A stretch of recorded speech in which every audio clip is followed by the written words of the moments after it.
What's going on? It's your man Terrence J with the Radiotherapy Network. I am honored to be able to talk to a legend. And I don't mean by a legend like old, I mean by a legend like accomplished, someone who has been a mainstay in our community for a long time. Miss Kiki Shepard, how you doing? How you doing? Good to speak to you. Good to see you again. I appreciate you taking the time out to talk to us. One of the things I wanted to start off is we're here in Texas, and you are born and raised in Texas. Tyler, Texas, rose capital of the world. Yeah. For a long time it was. I'm For a not long sure now. Still the rose capital of the world. Rose capital of the world. Yes, I'm a Tyler Rose. I am. Wow. And so most of us know you from gracing our living rooms every Saturday night at Showtime at the Apollo. So what is that transition from small town Tyler, Texas to the Apollo? And I know it was some steps in between, but just what is that? Stuff in between. Yeah. There's a lot of stuff in between. But my mom and my dad always wanted to be in the entertainment industry. Both my mom could sing so well. My dad played guitar. So music was a big part of our life. We, my sisters and I, we were majorettes. We were debutantes. We were like doing all of that stuff right there in Tyler all our lives. Then I went to Howard University. I went to North Texas State first for 2 years, then transferred to Howard University. And so it was just like, I was just where I should be. And then the transition from Howard to New York City was just natural. Mm-hmm. So as a dancer, I did all of my stuff as a dancer. And I think from the beginning, Mom said I came out dancing. So I guess it just followed suit, that I did everything that I got. All those opportunities as a kid, mm-hmm. I was able to really turn them into a profession. When I was able, my mama said, give me that college degree. I graduated. I put that degree in her hand. She said, go, baby. Enjoy the world. Wow. That's and to have that support system to say go is amazing. And it is. Oh, well, she knew there was no need in not saying it because I was going anyway. Because dancing was just I went to school all day mm-hmm. at Howard and danced all night. Mm. So it was a natural part of my life anyway. Mm-hmm. But she wanted to make sure that I didn't have not something to fall back on. We don't believe in falling back. Mm-hmm. We believed in having a lot in your arsenal, mm-hmm. a lot of tools in your kit. And I went to school and graduated in business administration, which was very important to go on because it's called show biz. True. Yeah. So I was well prepared on both ends. I was wonderful prepared as a dancer and wonderfully prepared also mm-hmm. as a person that understands business. Wow. And so, and I know you've been asked so many questions about the Apollo because I think that's where we kind of fell in love with Miss Kiki Shepard and me because it was like, what is she wearing every night? And when she came out, that was part of the show was your outfits. Yes. Have you carried that on just in life where you... I carried it on in life? Yeah. Or are you now saying, what? Well, from going into New York, mm-hmm. Dancing on Broadway, because I went to New York after leaving Howard. I went straight to New York and got a Broadway show, and I worked for 10 straight years on Broadway. And in that 10th year was when Showtime at the Apollo began. Mm-hmm. So being on Broadway, you always wear fantastic clothes mm-hmm, and shows mm-hmm. and stuff like that. And I had a little bit of a style, on my own once I left work and stuff. But in terms of the beautiful dresses, uh-huh. that's something that was afforded to me because of that show it was a new life for me. My older sister, Von Gretchen, was a model, mm-hmm. a very well-known model. Mm-hmm. So wearing clothes for her was just, that was her life. But I used to watch how she did it. So I was able to find something about me that enabled me to wear pretty clothes. And then I looked at myself on the show and I said, well, that looks pretty good. Uh-huh. Yeah. So I went on but in terms of bringing it into my own life, I love to dress up when there's a need to dress up. Got you. Otherwise, I'm a low-key chick. Okay. Jeans, sneakers. Yeah. A cute top, some eyelashes. You're all right. You're all right. We used to call it on Broadway, we called it a lip and a line. Go out with a lip and a line, and you're all right. Wow. And the thing is, I think during that time, we talking about coming up, what was your first year on Apollo? I think it started 1989. Okay, so 89.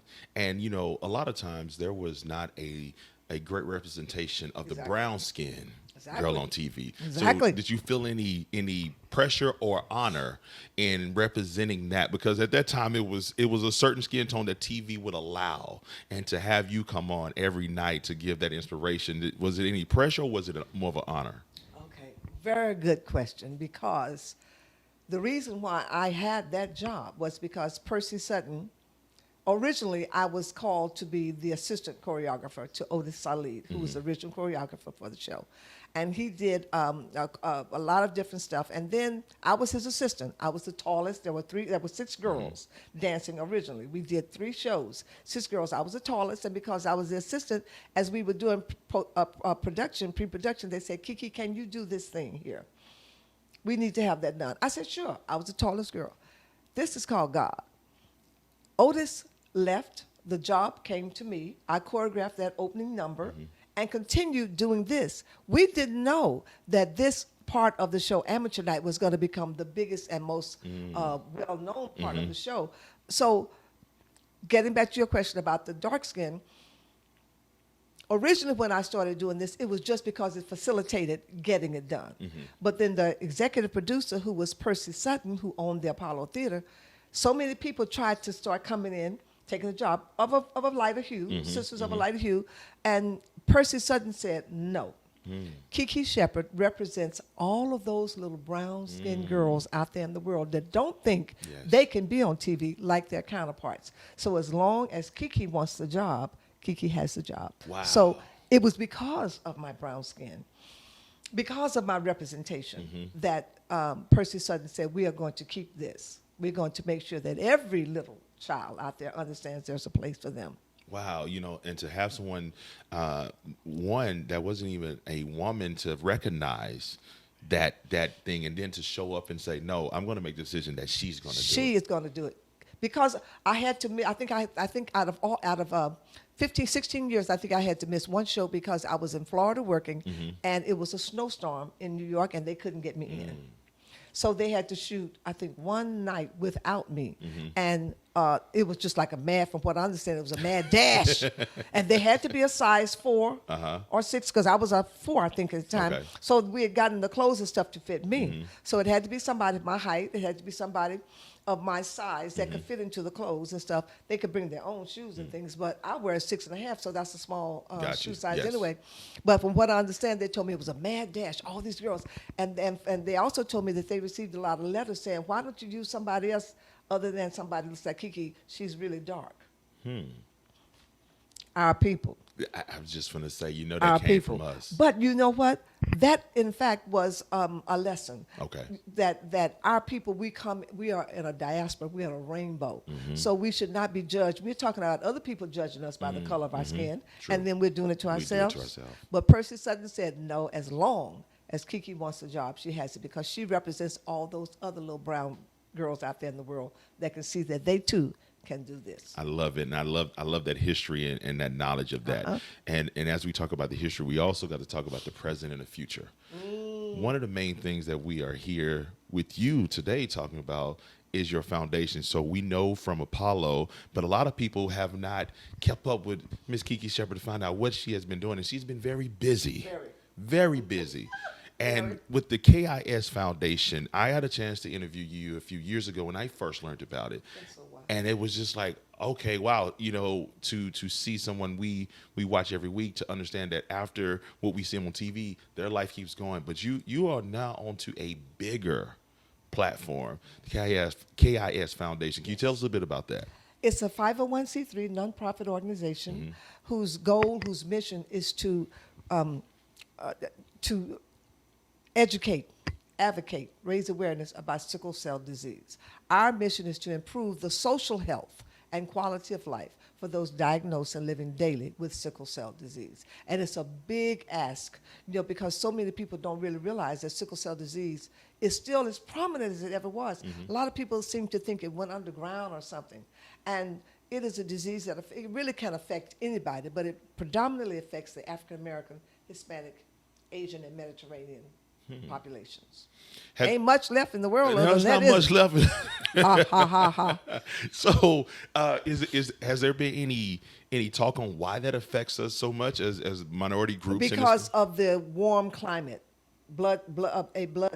This began over in Africa, trying to find a cure for malaria. Okay. And then it morphed. Diseases have their own way of doing what they want to do. It morphed into a thing, and sickle cell disease began. But for the longest, people didn't know anything about sickle cell disease. I encourage everyone to go and just Google sickle cell disease, not sickle cell anemia, sickle cell disease. Anemia is one aspect of the okay. disease. Okay. You do become anemic because it is a red blood cell disorder. But I encourage everyone to just Google sickle cell disease and just see how you get it. It is inherited. It is in our bloodlines. So you can't get it by kissing, touching, Okay. having sex, none of that kind of stuff. It is inherited. It's in the bloodline. And so it passes down through the bloodlines. And for a long time, it was like swept up under the rug, as if there was a taint to it, or as there was something unclean about it. But it's not. It is simply a red blood cell disorder. And it is hereditary. And so the genetics play the part in if you have it or not.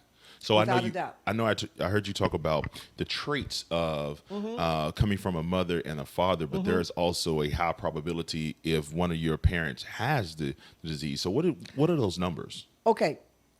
Each person, the mother and the father of any child, if both of them have the trait, each child that they have has a 1 in 4 chance, not 1 in 20, not 1 in 250, not 1 in 250,000, 1 in 4 chance. Each child that they have has a 1 in 4 chance of having the disease because both parents have the trait. If both parents have the trait, it becomes the disease. You can live and not have the same effect with the trait. The disease is completely different than the trait, but they have similar components Gotcha. to living with them. But you can also, it's a 1 in 4 chance. So if you have 4 kids, one could have the disease, one could have the trait, one could have nothing, or the other one could have the disease. 1 in 4 chance of every child you have, they have the chance of having a disease for which we have no universal cure. And so, are there tests that as individuals can go out and get tested to It's a see blood if they test. have it? It is a simple blood test. So whenever you go to the doctor, the next time anybody goes to the doctor, just tell the doctor if they're doing a blood test, could you test my blood for sickle cell trait? Okay. If you have sickle cell disease, though, you know it. You know it. It's from birth. It is inherited from birth. It's in your bone marrow. It comes out in your blood from birth. So, and it's best detected because of the excessive pain. Got you. A baby crying all the time, something's wrong. Babies don't naturally cry all the time, all the time. So if you don't know if you carry the trait, both of your parents, go get tested, Okay. and then test the child as well. But we're really, really blessed now because in this country, sickle cell disease is a part of the battery of tests Great. that are given to ethnic children in the first place when they're born. Okay. So if your child does have sickle cell disease, normally you will find out from the whole the battery of tests that's given to every newborn. Newborn testing. Now you said something. You said the next time you go to the doctor. See, a lot of us don't even go to the doctor. Go to the doctor. We got to go to the doctor. Go to the doctor. Go to the doctor. It's that simple. Live with knowledge. Yes. Don't, okay, I'll fight. Well, when it hits me, it'll be all right. We've got to get past that. Yes. When it hits you, most of the time when something hits you, it's past being able to do something about it. Yes. Yes. So let's go to the doctor. Just get a blood test. And it's not like you have to get a blood test just for sickle cell. When you're going to the doctor, just to make sure that all the other things that happen to the human body are doing the right thing, tell them to please test me for sickle cell trait because this is information you need to pass on to your children. Yes. Yes. And so How many are they times, supposed to know? so many times we don't get that passed down through us. We don't either we just have not known for ourselves, or we are estranged from other parts of the family. We don't know. So if you can change the trajectory, we talked about breaking generational curses. This is one of them. You can change the trajectory. My mom and dad, we didn't talk about sickle cell. I didn't know. I have 2 other sisters. Neither one of them have the trait. And you do. But I have the trait. Wow. I didn't know I had the trait until I went to the doctor in New York City when I was dancing on Broadway for something entirely different. And as I'm leaving the doctor's office, he says, "Oh, by the way, you carry the sickle cell trait." Oh, by I the said, way. "Oh, by the way." Wow. I said, "What's that?" He said, "Don't worry about it. It will never affect you." I don't think he was being malicious or I don't think he was uninformed? being he was not caring about me. I think he just didn't know anymore. I really don't. This was in the 1980s. I don't think he really knew any more about sickle cell disease other than the trait versus the disease. And because I had the trait, he didn't think that there was any need to expound on it any further. Fast forward 5 years, I went to Los Angeles. getting ready to go, I went down to the Bahamas on a celebrity golf, tournament because I was doing Showtime with the Apollo. Yeah. Went down to the Bahamas, and I'm sitting there and realized that the Sickle Cell Disease Association of America was the beneficiary of that golf tournament. And I sat there listening to all those people and had that light bulb moment. Yeah. Said, wait a minute. And I went to them, became a celebrity spokesperson, ambassador for the National Association for 10 years, and traveled around this country. That's when I found out about the wonderful, beautiful people that are affected by this disease, that try to go forward every day and don't let it stop them from the joie de vivre, the joy of life that they want. And then the others that are just overwhelmed with it and just go into, deep depression. The life expectancy used to be 42 to 47, 42 for men, 47 for women. In Los Angeles, I know now, it's 35 and 32. That's why I'm interested in coming to Texas to find out exactly what is happening in this state with the life expectancy, to really talk about, just know what you are dealing with. I am not one to tell anybody what to do. I just want you to do it with knowledge. Become sickle cell aware. And for the people who are dealing with sickle cell, you have a special name you call them, the sickle cell Warriors. Warriors. Yeah. And I'm going to tell you, if you ever think about somebody who's suffering with any kind of disease, you have to be a warrior for your own self.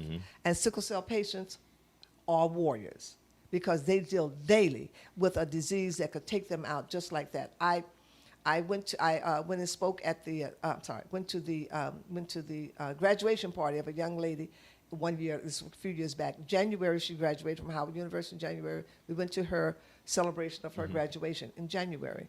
In June, I spoke at her funeral. Sickle cell warrior, because she went into a crisis. And a crisis, I don't know, I'm going to put the microphone here so you can hopefully you can still hear me. Yes, we will. But sickle cells are like seeds. They're like a sickle. And as when the blood passes through the veins, they bounce, they're soft and cushiony. They bounce off each other and they pass through the different veins and the arteries and stuff. But when you have sickle cells, when it comes out of your bone marrow sickle, they catch on each other like this because they're a seed. It's like a seed. It's like a sickle that you cut hay and stuff with. They catch. And if they catch, all of a sudden you got a blood clot forming. If a blood clot forms anywhere around your veins, blood is not getting to that part of your body. The blood carries the oxygen to that part of the body that keeps your body living. So if you get a clot here, the rest of your arm and your hands don't get the oxygen from the blood that it needs. You go into a crisis, you go into great pain, all different kind of things, and that's because you're having a sickle cell crisis. That young lady had a sickle cell crisis. Her doctor was out of town. The one I spoke said her doctor was out of town. Before her doctor could get back, she died. Wow. It really is serious. It's that serious. And I'm glad you are lending your name, your voice, your face to it, because it is not only a recognizable face, but it's a very inviting face. And the thing is that, you listen, there are certain people in our communities that we hold up to as royalty. And so, and it's something when you carry yourself a certain way. And so, from your history and why I wanted to start with your Apollo days of how we got a chance to get involved with you, I want just that many people, if not more, that watch you every week to now support your foundation. And it's the KIS Foundation. KIS Foundation. So we just want to know a little bit about it and how do we get involved with it? You can go to www.thekisfoundation.org. The KISfoundation.org. It's only one S in KIS, in KISS. A lot of people think it's the word KISS, but it's not. It's KISfoundation.org. All of our history, all that we're doing, our backpack program for our crisis and COVID-19 Recovery Act. We give scholarships. We go out, educate. We advocate. Just read up on us. If anybody wants to donate to our programs, we would greatly appreciate that. Just find out what we're doing. And if you want me to come and speak to anybody to educate and advocate about sickle cell, please don't hesitate. Reach out. www.thekisfoundation.org. Yeah, and there's also social media. You can go We and on follow the social on media. IG. Yes, we have. Yes. Yeah, and It's- that way you can keep up with the different events they have going on, and maybe they might be, in your city. Yes. But I just think that we have to get involved with these things that specifically affect us. Yes. Even Education is the key. education is so key.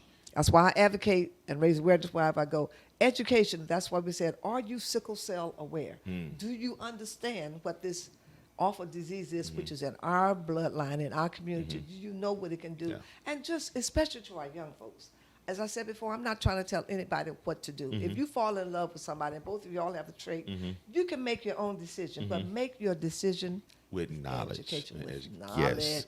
knowledge. Because if you bring a child in the world with sickle cell disease, you have a hard road to hoe. Yes. Don't ever think that it's going to be difficult for you, but also for that child. Absolutely. But there are so many successful people Yeah. who have made their lives rich and warm and beneficial to a lot of different communities that have sickle cell disease. So it's not impossible. Yeah. And every year we make great strides in changing in medications. A lot of patients now don't even go to the hospitals. They know how to take care of themselves at home. that's That's one great. of the things that our backpack does. Okay. We give you utensils, things to help you make it through a crisis. So education, knowledge. and those backpacks. One thing people got to understand is, as gas prices go up, products go up. As products go up, your backpacks that you give go up. So Yes. that's why it's important for us to financially also contribute to Yes. your foundation. And one thing I did hear you say is, even if you can't do it financially, can you do it through sweat equity? Sweat can equity. you come out? Can you tell somebody? Can you inform Can you come somebody? help? Can you Yes. help, like the Camp Jubilee that's going to be here on Yes. July 9th? Can you go and help them? Yes. Can you help set up? Can you help the kids if somebody needs something? Sweat equity is of great Yes. importance. Volunteerism is the cornerstone of philanthropy. And I think one thing as we close, one thing I want to say is that especially because like the Camp Jubilee is in the summertime, and a lot of things I see you travel around in the summertime. I think parents should take their kids who don't have sickle cell and learn how to appreciate what they have, number one, but Come on also now. learn to give of themselves to somebody who Come does on. not have it. Because you could go Exactly. to school with somebody or meet Exactly. somebody, and you can understand the awareness. Because if you have this brown skin, chances are you will be affected by sickle cell somewhere.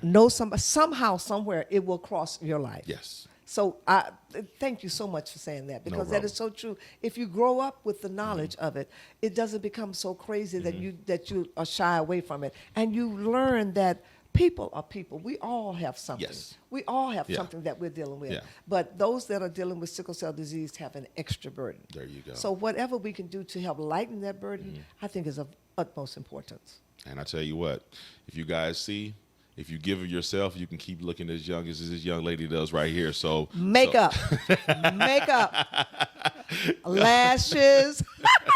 a lash and a line, and A that's lash- it. Let's go.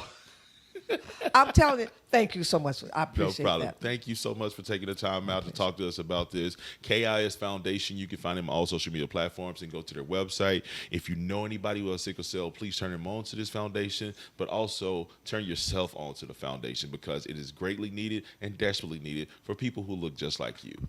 Thank you so much, Miss Kiki Shepard. Thank you so much. I do appreciate I had a great the time. Thank you the so much. last podcast. That was That's the last. yeah, the that last. means this is the last thing you should hear when you go to sleep, before you go to sleep, and the first thing you should hear in the morning when you get up. Absolutely, absolutely. Hey, you guys, I'm Terrence J. I'll talk to you guys next time. Peace.